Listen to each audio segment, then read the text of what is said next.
Joining us now to review some of the headlines of today's newspapers from around the world is Arise News analyst, great Malabite, Emmanuel Ifeni. Good morning, Emmanuel. Good morning, Ruben. Good morning, Rufai. Good morning, Victoria Tundu MQ Abiola. Good morning. Yes, Ruben, you had to advise this young man, this chronic bachelor, known and unknown, that they shouldn't use the economy as an excuse to stay single. You heard that, Rufai? Please. Does it fit? Like you rightly put I don't use the economy. you cut I'm not just found your love yet. coat according to your cloth. Yes. You will. If you are looking for a place to go on honeymoon, go to Kato Ranch. Ruben, you know that place. I know it. The rooms are not good again. No, the rooms are still good. And the weather up there is very nice. Have you gone there recently? Were you there recently? No. That's where that's Benayade's area. Have you gone there recently? He couldn't have abandoned that place. I am sure of that. You can do honeymoon in Badagry. You can also go to, there are places, Yeah, there are so special please, resorts. Nobody should use the economy as an excuse to be a chronic bachelor. No, I'm not going to accept that, Ruben. Thank you for giving them tips. When we got married, did we have everything in place? No. And we are still fine today by God's grace. But money for flight has gone up. You don't need to go. Now let's start the review. Let's start the review with this Nigeria's newspaper of record. The lead story: oil theft, petrol subsidy push Nigeria's currency to 700 to the dollar in parallel market. Federal government at wit's end as borrowing grows. Eurobond approaches junk status. Navy unwilling to halt oil theft menace as attacks reduce in Gulf. Nigeria's economy to shrink further as petrol subsidy exceeds revenue from oil sales. TNP, Nigeria's 180,000 barrel per day pipeline dries up, worsens oil production woes. Yes, the last word there, woes. The woes about the Nigerian economy. The economy President Muhammadu Buhari promised to fix, and we all voted for him. Of course, that is not the only thing that is failing or has failed. Of course, the security, which has made 80 senators, over 80 senators as reported by this day, and the window story, over 80 senators, majority House members, move to impeach Buhari over insecurity. Second item on, of course, his agenda back in 2015. And many Nigerians were happy that this is the man who will fix the economy, who will take care of security. He's a general. But today, well, many Nigerians know better. Now, the issue of these senators and the threat. We are talking about how long it takes to carry out the impeachment process. Well, recall that when the President of the United States, Donald Trump, of course, urged those rascals on January 6th, the U.S. Senate, of course, did not mind commencing a second impeachment process. And of course, they did not say time is of the essence, and as such, perhaps before we finish, he will have left office. They did what they had to do. But the presidency responding, seeing what the senators are doing as a grandstanding, as it were. But for whatever it is worth, we must acknowledge that the reason for those senators talking about impeachment is very grave. The seat of government no longer safe. This is not speculation anymore. Femi Adesina, our friend, our colleague, used to say, when we came into power, bombs were flying everywhere in Abuja. What is happening today? Brigade of Guards being ambushed in Abuja. Kuje prison in Abuja attacked, even when you had all the intelligence. 44 reports of an impending attack. Yet it happened. All the terrorists that were being harbored in that facilities got their freedom. They freed themselves. And of course, nobody has lost his job on that account as we speak. Maybe tomorrow they will sack some, but today, nobody has lost his job on that breach on the correctional facilities, and 64 terrorists just left, and they had rejoined their ilks in the forests to continue attacking innocent Nigerians, kidnapping innocent Nigerians. But let's just look at how other newspapers are reporting this story. Yes, the Guardian newspaper. Insecurity, senators chant Buhari must go. That's the one I don't get. Why did it's like they were trying to trivialize even what they were doing by singing Buhari must go as if they were university students. Well, Ruben has put a gloss over it that because they're doing that, because everybody who is singing somebody must go today, have something serious to complain about. But I think the senators should have been more serious about what they're doing, not just chanting the president must go. If they have the numbers, commence the process. If you don't have the numbers, then the process will fail somewhere along the line. Now, let's look at the Punch newspapers. Of course, insecurity, ISWAP. Fear spreads, presidency, senators clash over impeachment threat. Abuja, Nasarawa schools shot. Residents fear terrorist attack. Slams federal government. Opposition senators give Buhari 6-week ultimatum to end insecurity. Yes. Was it not 6 weeks? Or how many weeks somebody was given to also end ASU strike? Is there something special about 6 weeks? I think that was 2 weeks. Oh, 2 weeks. Okay. No, we're 2. This Yeah. 6 weeks. Yes, sir. Is this 6 weeks for ASU strike? I think it was 2 weeks. 2 weeks. 2 weeks. Well, Okay. 2. Let's hope these weeks they are giving will bring solution. But we know better from what we have seen so far. Now, the Daily Sun reporting this story. Presidency threats as senators threaten to impeach Buhari. Yes, of course, the story beneath the photograph, ASU strike, labor shut down Abuja in solidarity protest. Senate representative intervene as Kalu reinstates call for federal government lecturers to end impasse.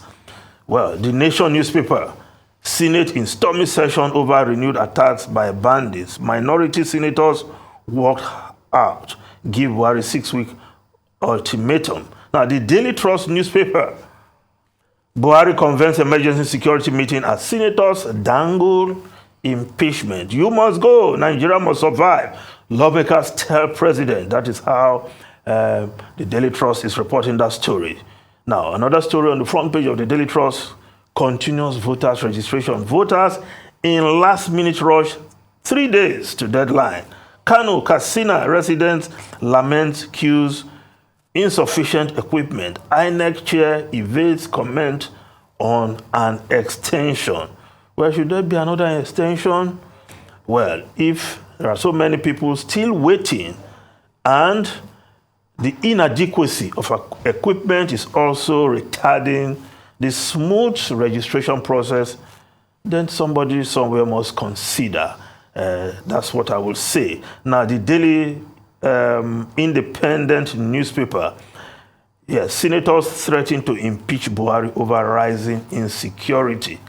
Now, if we look at the story, okay, trying to get the Business Day newspaper now. Now, let's look at the foreign newspapers quickly. Now, the Times of London talks to our enemies or run risk of nuclear war. Yes, Sir Stephen Longgrove, the security advisor in the UK, is making that comment. And he's saying the West risks tumbling into a nuclear conflict with China or Russia because the backdoor channels of communication between rival powers have collapsed. And of course, coincidentally, during the Cold War era, these channels were very much alive and well.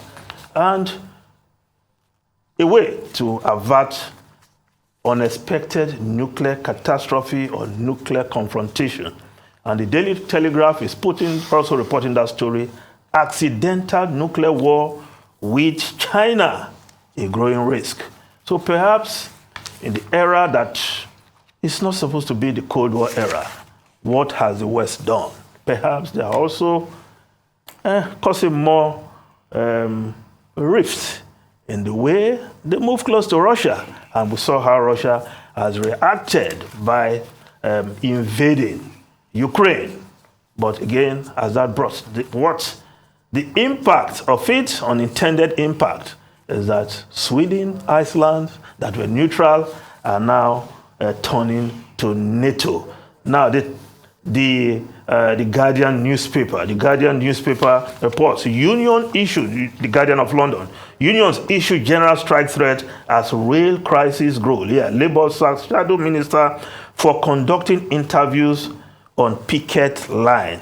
Yes, Sam Terry, the shadow Labour minister, did not show discretion there by joining workers who were to give an interview.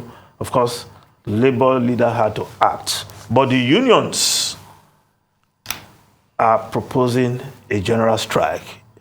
Is in the offing, Ruben Rufai. Yes, and the unions are also threatening Labour, come the next election, we will not support you. And that shadow Labour minister is also the partner of the deputy Labour head, Angela Rayner. So it's all very dicey for Keir Starmer, but in a way I don't blame him. He really had to sack him. I mentioned it yesterday that he was joining the picket lines on the news headlines yesterday, but the real issue is his lack of discretion. Like you said, he didn't need to be talking to the press, and Labour has deliberately refused to commit to any kind of pay increase specifics, but he was like, any wage increase below inflation is unacceptable. That's not policy. So I don't think Keir Starmer really had a choice. And with regards to accidental nuclear warfare, what do you make of Nancy Pelosi's planned visit to Taiwan and China saber rattling over that? Is she going to have to cancel and now make America look weak, like they're backing down in the face of Chinese bullying, or is she going to go ahead and we all get nuked? But in the face of that impending call from Biden to Xi Jinping, I don't think it's quite appropriate to chip in that visit at that time. So she's going to back down? Well, and they're she going to not look back down, but Biden is not in support of that visit either. This is the thing. But now that the visit is on the cards, they're just going to end up looking weak. They're going to look like they back down to China. Yeah. And look at Liz Truss and Rishi Sunak arguing during that awful debate. I did not like Rishi Sunak's performance, I have to stress. He kept interrupting her in quite a boorish fashion. But they kept arguing about who is tougher on China. You cannot, as a Western power, afford to look like you're kowtowing to China now. But things have changed. Let's call it what it is. They are all kowtowing to China. America is doing the same. You can't look like it though. But they're doing it. But can you look like it? You can't look like it. You have to keep a poker face. But you have to pretend. Look at Trump with his tariffs. But Trump went toe to toe. And that's why, a part of me, apart from the other things about Trump, his shenanigans, his terrible attitude and everything, that was a leader. Yes, he went toe to toe with China. You cannot back down. He will stand for what he believes in, and he will tell you it's America first. But you see, you don't have leaders that are strong that way. Biden, goodness me, not that same way. America first, I want to be the leader of the world, of the free world. You have to choose one. That was a disaster also. Yeah. No, that was a disaster. But the only difference is... They almost abandoned NATO. The only difference is the fact that Trump wasn't diplomatic in the way he says it. Every American leader says America first, but they know how they go about it. They say, America first, but we'll collaborate. All the American leaders said that. They were saying America first, and they were still collaborating in the world when we were dealing with the likes of Noriega. Well, America first is a given. To say it is jingoistic. Yeah, so you don't need to be so jingoistic about it. You don't need to say it, but you still have to do... I mean, sometimes you wonder if we had leaders that say Nigeria first. Well, maybe Nigeria will not be in this quagmire where we are in today. But that's the sad reality that the West really fears China because China is fast becoming a power, and the world order, not the order that the likes of, what's his name again, Kissinger brought in the world in the 70s, has changed. Well, that's over. That's way over. American exceptionalism. is right at the center of the American foreign policy process, whoever is president. Yeah. And they've been very consistent as American foreign policy oscillates between, isolationism and engagement with the rest of the world. So you see different pattern. With Trump, it was isolationism. With Biden, an attempt to reach out, multilateralism. However, the big fear about what Sir Stephen was saying is the possibility of a nuclear war. I hope it does not happen, because he is saying old backroom channels that used to serve as balancing values have disappeared. And even yesterday, at the 69th anniversary of the 1953 armistice in the Korean Peninsula War, Kim Jong-un, who just showed up after about 3 weeks, is threatening to eliminate South Korea and engage America in a nuclear war. I hope that will not happen. That's happening already. Ukraine war, look at where that has left the rest of the world. Another war will just, bring our civilization to an end. But quickly, to go back to the issue about the front page story of this day, oil theft and subsidy. Earlier on, I was trying to say, what is the way forward? And I think that, this day put the finger on the big issues of concern. With oil theft, with the scale of oil theft, of course, you can't expect the Naira to do well, because the country is being robbed in broad daylight. Petrol subsidy, as Tundu said, has gone up into the trillions, yes, right? And yet, we're not making money that we should make. The refineries are not working. Every day now, what you hear, they say, we are waiting for Dangote refinery. When Dangote refinery comes on stream, 650,000 barrels. Why will you put an entire country's oil and gas sector on the head of one man who is just an investor? No plan. That's why we're calling for creative thinking. No thinking. Okay? The NNPC is now a company, a limited liability company. For the past 7 months, it has not put money in the federal purse. And now it says, as a company, nobody should think that it's NNPC that will save Nigeria, because it's now a business. Okay? So these are some of the issues we have here that we have to deal with. So it's not, in other words, I'm saying it's not a problem alone for the CBN. It's a collective responsibility. Yeah. The Senate may have summoned... CBN will not stop oil theft. Yeah, the Senate may have summoned the CBN governor, but the Senate also has a role to play in terms of thinking out of the box. Is it the CBN and what government is authorizing the spending of trillions to subsidize petroleum products? Yeah. So those are the fundamentals, in my view. Thank you very much, Emmanuel.